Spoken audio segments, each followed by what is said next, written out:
ഹണി റോസ് നൽകിയ ലൈംഗിക അധിക്ഷേപ പരാതിയിൽ ബോബി ചെമ്മണ്ണൂർ പോലീസ് കസ്റ്റഡിയിൽ. സർ, ഞാനൊന്നും ചെയ്തിട്ടില്ല. നിന്നെ പോലുള്ള എത്ര കള്ളന്മാരെ ഞാൻ ദിവസം കണ്ടുകൊണ്ടിരിക്കുന്നതാണ്. വയനാട്ടിലെ സ്വന്തം റിസോർട്ടിൽ നിന്നാണ് കൊച്ചി പോലീസും വയനാട് എസ്പിയുടെ സ്പെഷ്യൽ സ്ക്വാഡും ചേർന്ന് ബോബിയെ കസ്റ്റഡിയിലെടുത്തത്.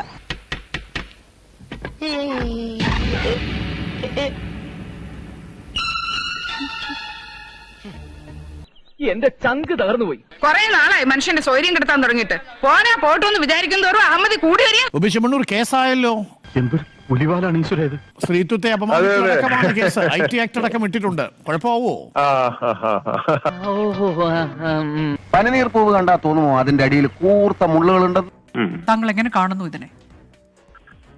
ഞാൻ സ്ത്രീത്വത്തെ അഭിമാനിക്കാറില്ല. സ്ത്രീകളോടൊക്കെ ബഹുമാനാണുള്ളൂ.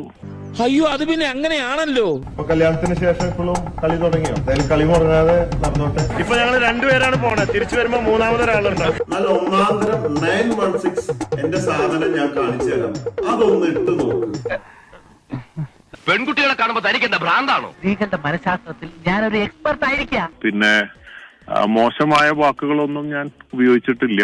തങ്കം പോലത്തെ മനുഷ്യന് എന്തിനാ കൊച്ചമ്മ വെറുതെ സംശയിക്കുന്നത്? പുറത്ത് തങ്കം തന്നെയാ, അകത്ത് ചെമ്പുണ്ടോന്ന് ഈയിടെ എനിക്കൊരു സംശയം. കുന്തി ദേവിയോട് ഉപമിച്ചിരുന്നു എന്നുള്ളത് സത്യമാണ്.